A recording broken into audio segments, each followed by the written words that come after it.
L'intelligence artificielle, vous en avez entendu parler certainement une fois sur Internet, cherchant des informations, vous êtes tombé là-dessus, on en parle aujourd'hui et c'est pour justement comprendre si le Bénin est au pas de cette évolution grand E.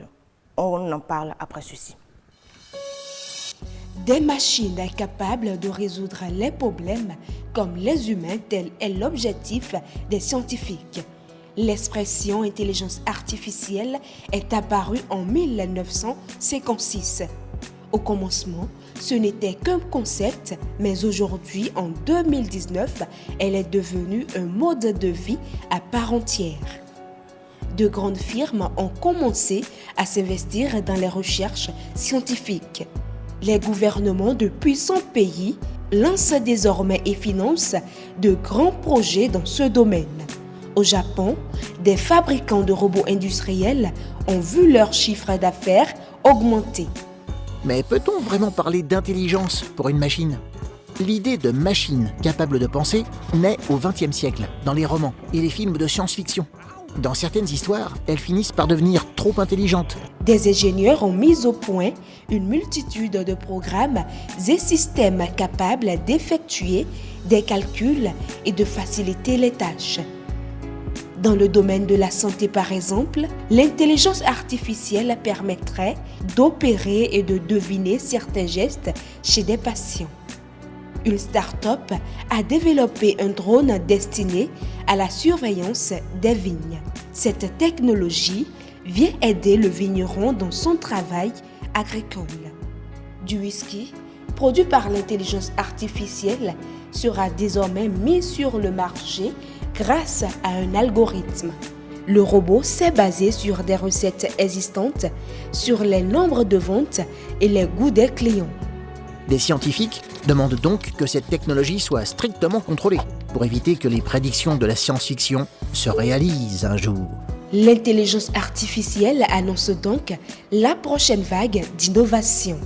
Cependant, des géants de la technologie soulèvent des inquiétudes quant au risque qu'elle puisse remplacer les humains dans le travail et la société. Enfin, moi j'espère juste une chose, qu'un jour, qu'un robot ne vienne pas s'asseoir à ma place et jouer mon rôle, enfin. Je vais craindre pour mon emploi. Noah Agbafa, merci d'être là. C'est un bonsoir. plaisir. Bonsoir. Fujincia Outondi, bonsoir à vous. Bonsoir Karamat. Enfin, c'est un bon sujet quand même, hein. Il est d'actualité, il faut évoluer avec son temps, on est d'accord. La robotique, où est-ce que le Bénin en est? Je vous laisse vous entretenir avec Noah Agbafa. Laissez-moi saluer mon invité. Bonsoir Monsieur Noah. Bonsoir Fujincia. Alors dites-nous, qu'est-ce que c'est que l'intelligence artificielle? Quand on parle d'intelligence artificielle, vous comprenez déjà qu'on utilise une expression composée de deux mots. On parle d'artificiel, donc ce qui n'est pas humain, ce qui vraisemblablement n'est pas humain. Donc on parle des machines, on parle des programmes, parce qu'on ne voit que machines quand on parle d'intelligence artificielle. On parle des programmes, on parle des machines, on parle de l'électronique et on parle de l'intelligence, donc l'intelligence humaine, ce qui alors peut prendre la place de l'intelligence, ce qui peut simuler l'intelligence humaine. Est-ce que ce n'est donc, pas une menace? Définissant l'intelligence artificielle, on dira c'est un ensemble de programmes, de machines qui sont capables de reproduire le comportement humain. Voilà. Est-ce que ça ne se présente pas comme une menace? Oh, pas du tout. En quelque sorte. A priori, non. Non. A priori, non. Parce que l'objectif de l'intelligence artificielle est de faciliter la vie à l'homme. C'est ça l'objectif premier. Donc, tout ce que l'homme ne peut pas réaliser vite ou bien, tout ceci est réalisé plutôt par une machine, est réalisé plutôt par une intelligence artificielle. Ça pourra être tout simplement un programme et non toute une machine qui réalise cela à la place de l'homme. Donc, qui est capable de reproduire ce que l'homme aurait pu faire. Peut-être une tâche répétitive, une tâche que l'homme fait tout le temps. C'est plutôt un petit programme qui s'en occupe, ce qui libère l'homme pour autre tâche. Voilà en réalité la démarche. Ce n'est pas nécessairement pour remplacer totalement l'homme, encore que l'intelligence artificielle a besoin de l'homme, puisqu'il faut l'homme pour programmer. Donc l'intelligence artificielle n'est pas dissociée de l'homme. Voilà. Donc ce n'est pas une menace pour l'homme, mais un complément pour la vie de l'homme, un outil pour faciliter la vie de l'homme. C'est ça l'intelligence artificielle. Alors, quel est l'état des lieux aujourd'hui au Bénin lorsqu'on parle d'innovation, d'intelligence artificielle? Lorsqu'on parle d'innovation, d'intelligence artificielle, il faut comprendre que le Bénin est encore dans ses balbutiements. Nous sommes encore pratiquement au début, véritablement au début. C'est comme dans le jardin d'Éden où pour compter, l'homme utilisait la main et après l'homme a découvert les cailloux pour comprendre qu'il doit compter beaucoup plus. Et après les cailloux, l'homme a pensé maintenant à fabriquer une machine qui pourra reproduire les calculs à sa place. Et là, nous sommes déjà à plus de 8000 ans avant Jésus-Christ. Et après cela a continué, mais dites-vous que quand nous parlons d'intelligence artificielle, déjà même à 800 ans avant Jésus-Christ en Égypte, il y avait déjà des balbutiements d'intelligence artificielle. Il y avait déjà des soupçons d'intelligence artificielle, parce qu'on trouvait déjà des machines qui étaient capables de couronner, qui étaient capables de désigner qui est le roi. On sait que derrière, il y a un prêtre qui actionne la machine, mais vous comprenez qu'on a voulu faire croire déjà à l'homme qu'il est capable de faire que la nature, que les devins peuvent actionner une machine. Vous voyez, donc déjà très tôt, l'homme même pensait que tout ne peut pas être fait par lui-même. D'accord. Et progressivement, l'homme a commencé par fabriquer des machines, par programmer, par dire telle tâche. J'ai voulu d'abord vous retracer cela pour qu'on puisse bien comprendre. Mais aujourd'hui, au Bénin, nous sommes encore dans les balbutiements. Et pour plusieurs raisons.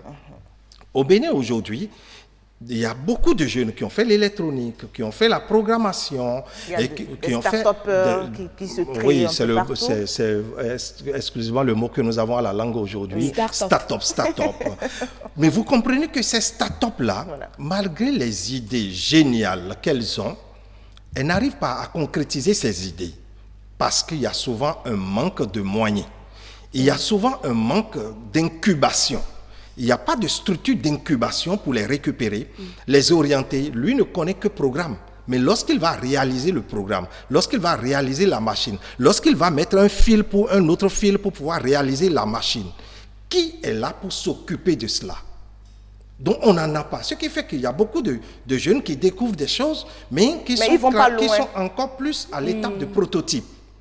Juste parce qu'il n'y a pas d'accompagnement. Parce qu'il n'y a pas d'accompagnement, il n'y a pas d'incubation, il n'y a pas de financement, il n'y a pas d'organisation, il n'y a pas d'écosystème de développement de ces startups. Est-ce que ce n'est pas le moment pour des acteurs dans le système un peu comme vous de créer justement ces conditions favorables à cette jeunesse qui ne cesse d'innover, de réfléchir pour aller loin?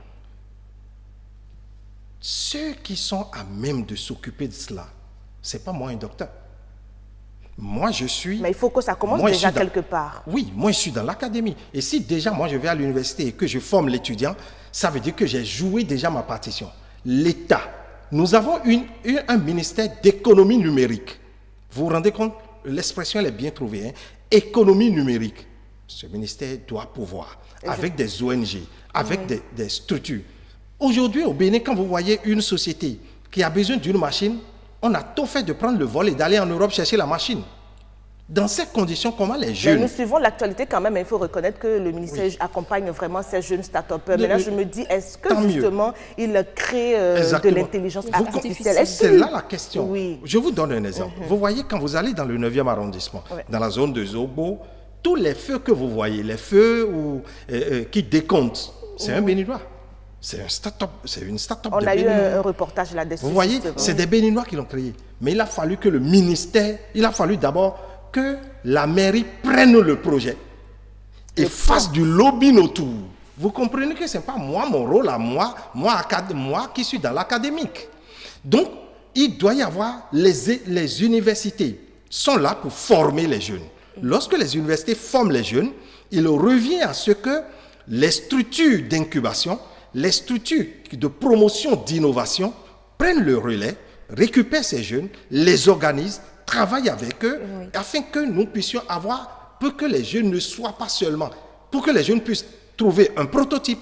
Et les banques doivent nécessairement accompagner.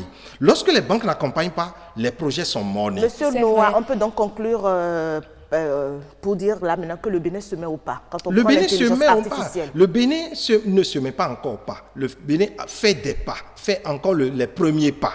Parce que l'intelligence artificielle ne se développe jamais tant que les entreprises qui ont besoin de ces intelligences artificielles ne manifestent le désir. On ne peut pas se lever et fabriquer quelque chose qui va soulever les grues. Il faut qu'il y ait de la demande. Exactement. Il faut nécessairement qu'il y ait la demande et que ces entreprises, dans leur politique de développement, ils mettent les moyens parce que ces entreprises ont les moyens. Lorsque je vous parle de grues, la Sobemap a fait déjà 40 ou 50 ou 60 ans d'existence. La Sobemap est viable, a une économie viable. Donc la Sobemap peut décider, j'ai besoin de ceci, réunir des jeunes qui sont à l'EPAC, qui sont dans beaucoup d'universités, les majors, pourquoi pas, ou organise. Qu'est-ce que organise les jeunes et finance? C'est ce que cela doit être. Mais tant que nous serons là, à toujours dire oui, les jeunes vont se débrouiller et quitter déjà la phase de prototype, ce sera difficile, ils n'auront pas les moyens. Ce n'est pas aux parents de financer. Les parents peuvent accompagner, peut-être jusqu'à l'étape de prototype. C'est vrai, vous avez raison. Il faut quand même qu'on accompagne ces jeunes-là qui veulent déjà s'y essayer. Alors, dans 5 ou 10 ans, dans quel domaine voyez-vous le Bénin émerger?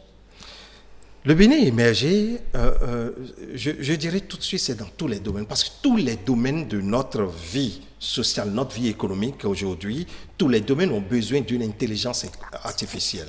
Lorsque vous prenez les banques, dans d'autres pays, quand vous voulez obtenir un prêt, ce n'est pas des humains qui sont là tout simplement à feuilleter encore vos papiers.